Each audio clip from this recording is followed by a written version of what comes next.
When people hear the terms monolithic and microservices, they think it's a very complex backend topic.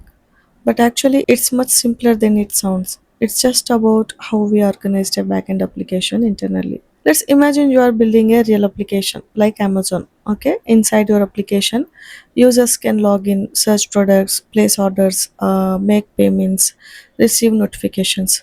Now, the big question is how should you build this backend system? To build this backend system, there are two common approaches. The first approach is putting everything inside one backend application, and the second approach is splitting features into multiple independent services. And these two approaches are called monolithic architecture and microservices architecture. Suppose you start building your application using a monolithic architecture. Okay, you create one backend project called Amazon backend, and inside this single project you add everything like login module, payment module, order module, search module, and notification module. So everything exists inside one code base. Okay, now when your application is ready, you deploy it as one application, one server, and one deployment pipeline. At the beginning, this feels simple and perfect to you because everything is in one place, right? But after you build your application, users may start using your application. Okay, suppose a customer places an order. Inside the same backend system, login verifies the user, and the payment processes the transaction, inventory checks stock, and notification sends the confirmation. Everything happens inside the same application. All features share the same code base and work together as a single unit. That means login is not separate, payment is not separate, order are not separate. So everything is part of one large backend system. And because the entire system works as one single unit, it is called monolithic architecture. Mono means one or single. So monolithic architecture simply means one large backend application handling everything together. So most companies start with monolithic architecture because applications are small, traffic is slow, engineering teams are small, and companies want to build features quickly.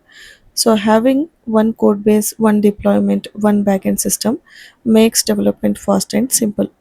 And also developers can easily write code, test features, deploy updates without managing multiple services.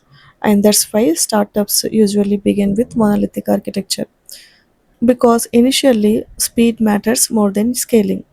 However, as the application grows, some challenges begin to appear. Now imagine your application becomes successful. Okay, more users join the platform, traffic increases, and new features keeps getting added. Now the challenge is that suppose during a big sale, thousands of users start making payments at the same time. Now the payment module gets huge traffic, right? But because everything is part of the same monolithic application, you cannot scale only the payment module. Instead, you must scale the entire backend application. That means even modules like login, search, notifications also receives additional servers even though they may not need them. As a result, infrastructure cost increases unnecessarily. The another challenge is that all modules are tightly connected. Since everything exists inside the same code base, a small change in one module can sometimes affect another module. For example, a developer updates the payment module, okay, but accidentally that changes affects the order module, okay. Now development become riskier because if you wanted to change one module, now the another modules also affected. And also before making changes, developers must carefully test the entire application.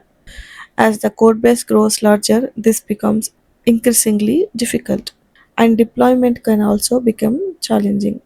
Suppose developers only update the notification module. Okay, even for the small change, they must redeploy the entire backend application here, right? Now imagine something goes wrong during deployment. The whole application may be affected. This makes releases slower and riskier. At this point, companies start asking, instead of keeping everything inside one huge application, what if we separate these modules into independent services? And that idea leads to microservices architecture.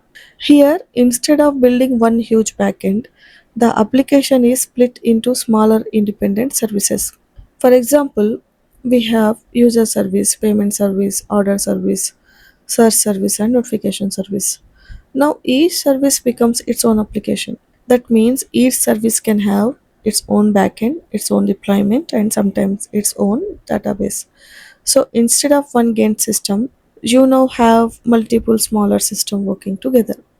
And this approach is called microservices architecture. Now, suppose a customer places an order in a microservices architecture. This time, user service handles authentication, payment service handles payment system, order service creates the order, and notification service sends confirmation. So, these services communicate with each other using APIs. From the customer's perspective, everything still looks like one application, but internally, the application is divided into multiple independent services. And that is exactly what microservices architecture is, an application built using many small independent services. Okay, there are some advantages with microservices. Let's understand that step by step. Now imagine only the search service receives heavy traffic. In microservices architecture, you can scale only the search service, not the entire application like monolithic architecture. You do not need to scale user service, payment service, order service, or notification service.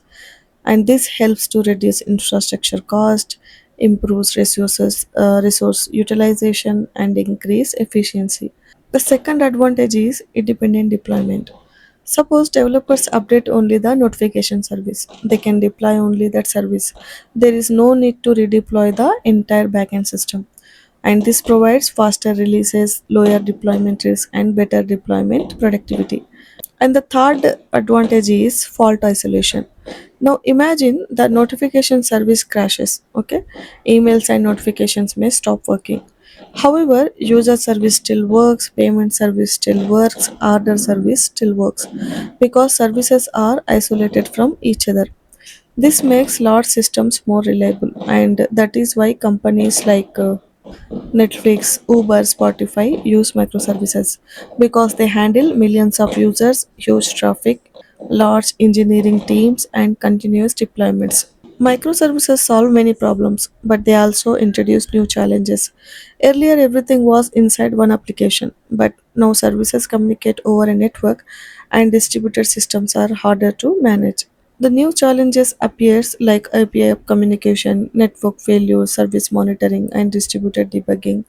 So debugging also becomes more difficult here because a single user request may travel through multiple services before completing. That's why companies often use technologies such as Docker, Kubernetes, API Gateway, Apache Kafka, and service discovery. And microservices provide flexibility, but they also increase operational complexity. Now you might ask which architecture is better. The answer is there is no universal winner. It depends on the size and requirements of your application. For startups, MVPs, or small applications or early stage products, monolithic architecture is usually the better choice because it is simpler, faster to build, easier to deploy, and easier to debug and easier to manage. But for large systems, millions of users, global platforms, multiple engineering teams, microservices architecture becomes more beneficial because it allows independent scaling, independent deployment, better fault isolation, and greater flexibility. So, in simple words, monolithic architecture means everything runs inside one large application. If one module receives heavy traffic, you typically need to scale the entire application. Okay, and microservices architecture means the application is divided into multiple small independent services. Both approaches are useful, and most applications start as monolithic architecture because they are simpler and faster to build. And large scale platforms often move to microservices as they grow. And that's how real world backend system evolve over time. I hope you understand the difference between monolithic and microservices architecture. If you enjoyed this video, don't forget to like and subscribe.